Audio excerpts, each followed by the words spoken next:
Berhenti! Berhenti! Kemana kamu? Jerkah seorang anggota Tentera Nasional Indonesia, Angkatan Darat TNI AD di kawasan hangar Lapangan Terbang Medan, Indonesia. Aku dan dua rakan, Abdul Razak Abu serta Nasrul Ahmad, tergamam tanpa kata-kata. Muncung senjata M16 dihala ke arah kami bertiga. Mulutku terkumat kamit membaca surah Al-Quran, berserah diri kepada Tuhan akan keselamatan kami pada waktu itu. Sekali lagi, anggota tentera berpangkat korporal itu mengaju soalan. Kemana kamu? Ini kawasan larangan. Kamu tak bisa masuk ke sini. Aku memberanikan diri sambil menunjukkan surat daripada Majlis Gabungan Belia Melaka, MGBM, yang menjelaskan kami terlibat sebagai sukarelawan dalam misi kemanusiaan tsunami Aceh. Sambil anggota tentera itu meneliti isi kandungan surat tersebut, aku mengambil kesempatan menjelaskan bahawa kami bertiga mahu menumpang pesawat C-130 milik Tentera Udara Diraja Malaysia, TUDM, yang akan berlepas ke Aceh. Maaf, Pak. Kami sudah berurusan dengan TUDM untuk menumpang pesawat ke Aceh. Tujuan kami masuk ke area ini kerana mahu ke pesawat. Aku menerangkan kepada anggota itu. Oh, kamu relawan dari Malaysia. Kalau begitu silakan. Silakan ajak ke pesawat di sana. Hati-hati kamu ya. Terima kasih kerana datang membantu korban tsunami Aceh Darussalam, ucap anggota tentera tersebut kepada kami. Alhamdulillah, syukur. Syukur kepada Allah, kami dibenarkan ke pesawat. Lega rasanya. Perasaan takut tadi hilang. Tapi pucat pada wajah Razak dan Nasrul masih kelihatan. Aku pun sama. Masih menggigil, menggeletar, mengingatkan nyawa kami tadi ibarat berada di hujung tanduk. Kami bertiga kini sudah berada di perut pesawat C-130 TUDM selepas Aceh dilanda tsunami pada 26 Disember 2004. Pesawat ini sudah 3 minggu di sana menyertai misi bantuan kemanusiaan. Alhamdulillah, kami bertiga antara belia dari negeri Hang Tuah dipilih menyertai misi kemanusiaan tsunami Aceh. Dan ini adalah pertama kali aku terlibat dengan kerja sukarela bencana di luar negara. Tugas kami bertiga meninjau bentuk bantuan yang perlu disalurkan kepada mangsa tsunami Aceh. Maklumat yang kami peroleh perlu dilaporkan kepada MGBM, ibarat menyampaikan berita kepada kawan-kawan belia untuk bantuan susulan disalurkan segera.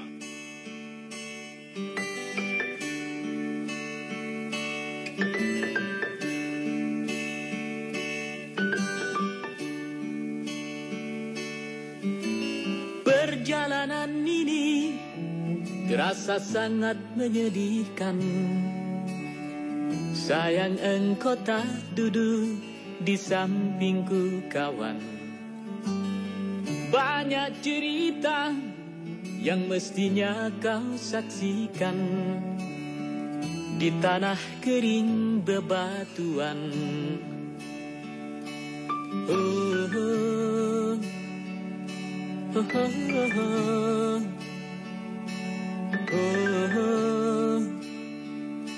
oh, oh. Tubuhku terguncang dihempas batu jalanan. Hati tergetar menampak kering rerumputan. Perjalanan ini pun seperti jadi saksi. Gembala kecil menangis sedih. Oh, oh, oh.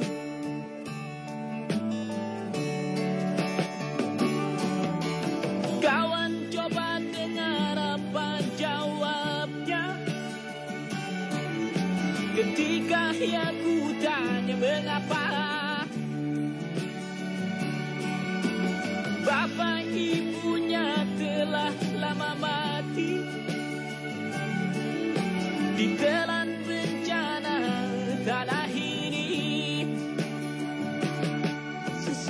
Sesampainya di laut, ku kabarkan semuanya kepada karang, kepada ombak, kepada matahari.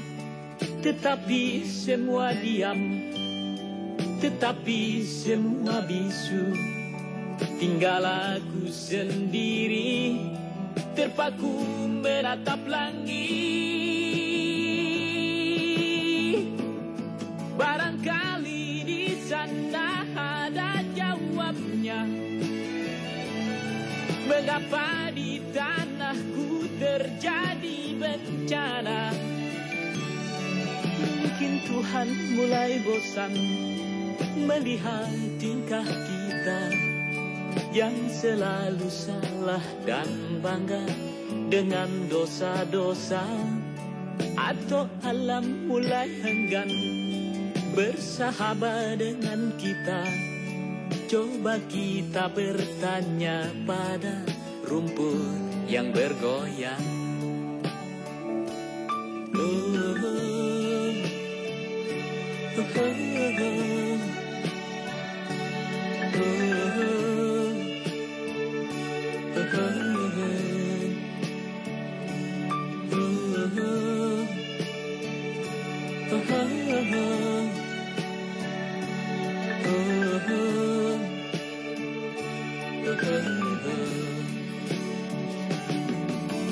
Kawan, coba dengar apa jawabnya ketika aku tanya mengapa. Bapak ibunya telah lama mati, ditelan bencana tanah ini. Sesampainya di laut, ku kabarkan semuanya kepada karang, kepada ombak, kepada matahari. Tetapi semua diam, tetapi semua bisu. Tinggal aku sendiri, terpaku menatap langit. Barangkali di sana ada jawabnya. Mengapa di tanahku terjadi bencana? Mungkin Tuhan mulai bosan melihat tingkah kita yang selalu salah dan bangga dengan dosa-dosa. Atau alam mulai enggan bersahabat dengan kita. Coba kita bertanya pada rumput yang bergoyang.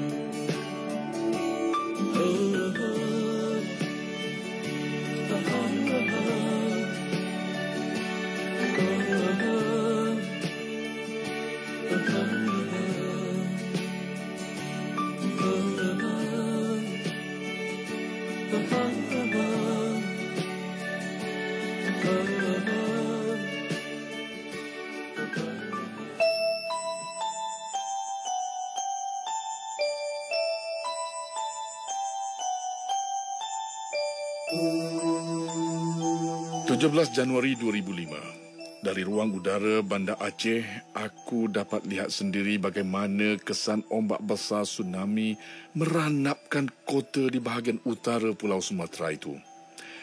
Agak lama juga pesawat C-130 berlega-lega di ruang udara Bandar Aceh, berikutan keadaan trafik di lapangan terbang antarabangsa Sultan Iskandar Muda sesak dengan pelbagai pesawat yang terlibat dengan misi kemanusiaan.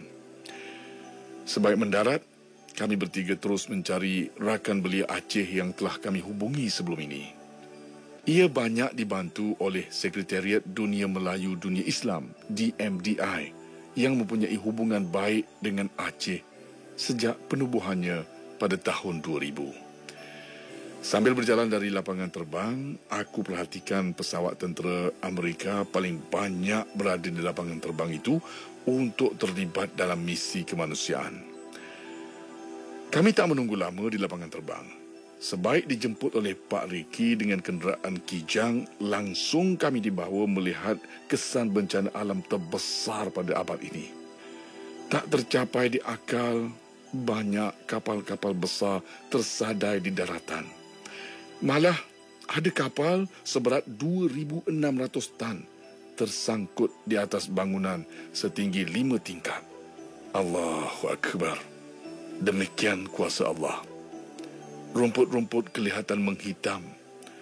Pada masa ini masih banyak mayat yang terdampar di atas jalan dan ada juga yang mula timbul dari celah-celah tumbuhan air di tengah bandar Aceh itu. Mayat yang ditemui ditanda dengan bendera Indonesia dan kibaran kain-kain perca untuk menarik perhatian anggota penyelamat supaya segera mengambil mayat-mayat tersebut. Sungguh pilu melihat keadaan di bandar Aceh pada waktu itu. Si ibu masih meratapi kematian anak-anak. Ada yang membawa foto anak atau ahli keluarga masing-masing sambil berjalan keliling kota dan bertanya pada setiap orang yang ditemui. Pak, kenal orang ini? Ada ketemu mereka, Pak? Ada nampak mereka? Tolong saya, Pak. Anak saya ini sudah 3 minggu hilang. Rintih seorang ibu yang berselisih dengan kami. Ketika itu suasana di bandar Aceh amat huru-hara. Penduduk membawa haluan masing-masing dan kami hanya mampu memerhatikan. Pemandangan pilu itu aku rakam dalam bentuk foto dan visual untuk dijadikan sebagai laporan sekembali aku ke tanah air nanti. Hijau bumi Tuhan di bandar Aceh yang terkenal dengan jolokan Serambi Mekah lenyap sekelip mata dirakusnya bencana tsunami.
pusat perkongsian atau pusat pemindahan sementara di Kampung Lampuk Aceh Besar menjadi destinasi tinjauan kami seterusnya.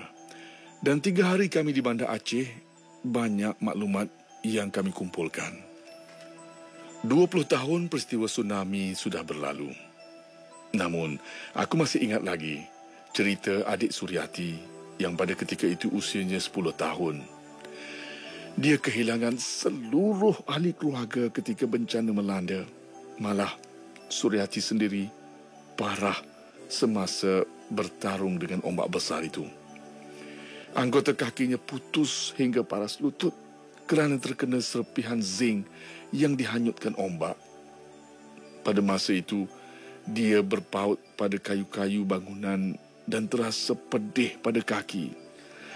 Sehinggalah dia diselamatkan orang ramai. Sebaik naik ke darat, dia sedar yang kakinya sudah hilang. Banyak kisah pilu yang masih kekal dalam ingatan aku sepanjang terlibat dengan kerja sukarelawan misi kemanusiaan tsunami Aceh. Dengan anggota korban melebihi 300,000 orang, ada di kalangan rakan-rakan belia yang pernah bekerja sama dengan kami sebelum ini gagal dihubungi. Mungkin mereka juga salah seorang mangsa tsunami yang pergi buat selama-lamanya dalam bencana ombak besar 26 Disember itu. 5 hari berada di Banda Aceh, masa untuk aku dan Razak serta Nasrul balik ke tanah air. Kami menumpang pesawat TUDMC 130 dari Banda Aceh ke Medan.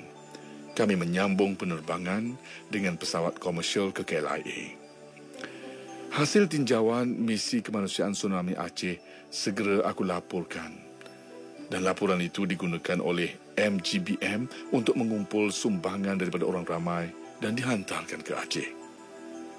Alhamdulillah, laporan misi kemanusiaan tsunami Aceh yang aku tulis bukan sahaja digunakan oleh MGBM, tetapi banyak juga NGO lain termasuk DMDI menjadikannya sebagai rujukan dalam menyalurkan sumbangan. Menerusi tinjauan dan misi kemanusiaan pertama kali yang aku sertai itu, hasilnya aku telah dijemput menyertai pelbagai misi kemanusiaan lain, termasuklah membantu mangsa tsunami Sri Lanka dan Maldives. Penyertaanku dalam kerja sukarela ini tidaklah terhenti di situ sahaja. Aku masih meneruskan kerja-kerja sukarela dan misi kemanusiaan sehinggalah ke hari ini. Alhamdulillah, setakat ini aku telah terlibat secara langsung dalam misi kemanusiaan termasuk ke negara perang seperti Afghanistan, Palestin, Lebanon dan Gaza. Kisah mangsa ribut Sabah, mangsa letupan gunung berapi Sinabung, mangsa taufan Haiyan Tacloban Filipina, tsunami Jepun cukup menghiburkan. Akan tetapi, padaku, nasib anak-anak yatim mangsa tsunami Aceh lebih memilukan.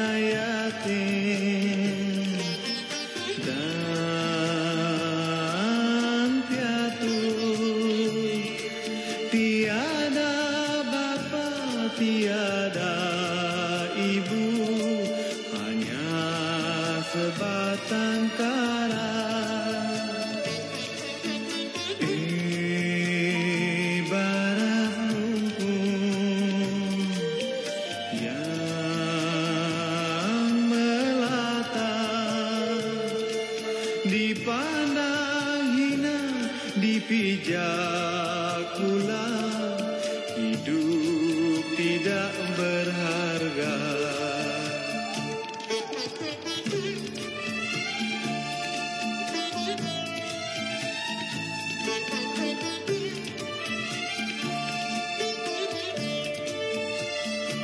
Pada siapa dia hendak menumpang kasih, hanyalah Tuhan yang Maha Esa tempat berlindung diri.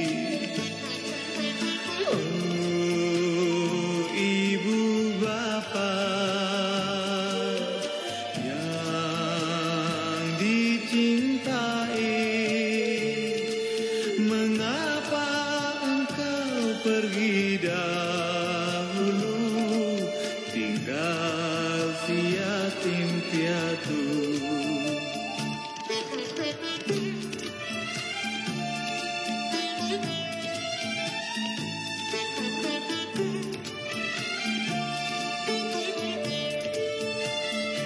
Pada siapa dia hendak menumpang kasih? Hanyalah Tuhan yang Maha Esa, tempat berlindung diri.